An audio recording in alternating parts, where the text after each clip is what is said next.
আসসালামু আলাইকুম ওয়া রাহমাতুল্লাহি ওয়া বারাকাতুহু। প্রিয় দর্শক, মানুষ বলতে কিন্তু আমাদের সমস্যা আছে, সমস্যা নেই এমন কোনো মানুষই নেই।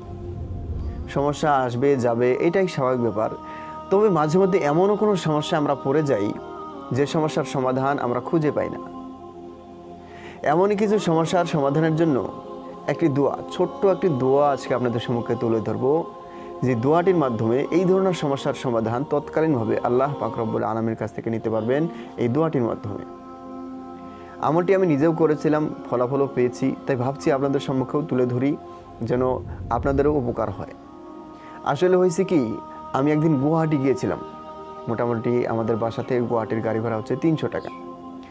তো আসলে ওইখানে গিয়েছিলাম আমি একটা পণ্য কিনতে, যেটার মূল্য আমি এখানে শুনেছিলাম যে ওইটার মূল্য হচ্ছে 2000 টাকা।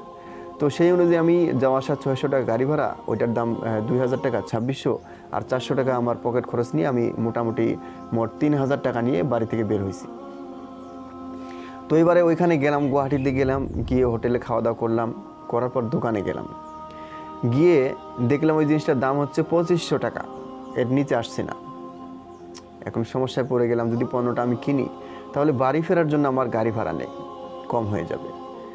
এখন যদি আমি গাড়ি ভাড়া দিয়ে বাড়ি ফিরি তাহলে বস্তুটা কেনা হবে না, সমস্যা হয়ে গেল। যেটার জন্য গেলাম ওইটাই কেনা হলো না। তো আমি অনেক বড় চিন্তায় পড়ে গেলাম, ভাবতে শুরু করলাম যে এখন কী করি, বস্তুটা না নিয়েই চলে যাব?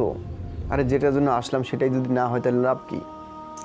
অনেক বড় একটা সমস্যা, যে কি করি এখন, না নিয়ে চলে যাব না বন্ধুদের ফোন দিব, ফোন পেতে টাকা চাইবো, এই ধরনের ভাবছিলাম আমি।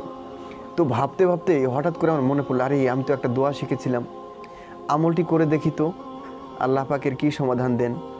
তো আমি বুকে হাত দিয়ে 41 বার দোয়াটি পড়লাম।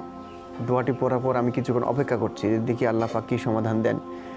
তো ভাবতে ভাবতেই হঠাৎ করে আমার একটা বন্ধুর ফোন চলে আসলো। তো ফোন চলে আসলো, আমি রিসিভ করলাম। ভাই কী হয়েছে? বলে, ভাই তোর অ্যাকাউন্টে 500 টাকা চলে গেছে ফোনপে দিয়ে, আমি অন্যজনকে দিতে গিয়ে হঠাৎ করে তোর অ্যাকাউন্টে চলে গেছে, টাকাটা ফিরিয়ে দিয়ে আমি তাকে দিয়ে দিই।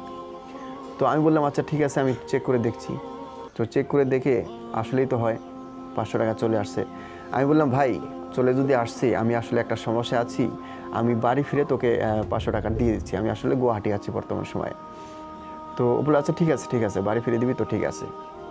তো প্রিয় দর্শক, এইভাবে আমার সমস্যার সমাধান আল্লাহ পাক রব্বুল আলামিন দিয়ে দিলেন। তো আসলে আমলটি কিভাবে করবেন, এমন কোনো তৎকালীন সমস্যা যদি আপনারা পড়েন তাহলে তার সমাধানের জন্য আল্লাহ পাক রব্বুল আলামিনের কাছে দোয়া করবেন। এইভাবে বুকে হাত দিয়ে 41 বার পড়বেন, ইয়া ফাত্তাহ ইয়া ফাত্তাহ ইয়া ফাত্তাহ, এইভাবে 41 বার পড়বেন। ইনশাআল্লাহ দেখবেন আল্লাহ পাক রব্বুল আলামিন আপনার সমস্যার সমাধান তৎকালীনভাবে দিয়ে দিয়েছেন।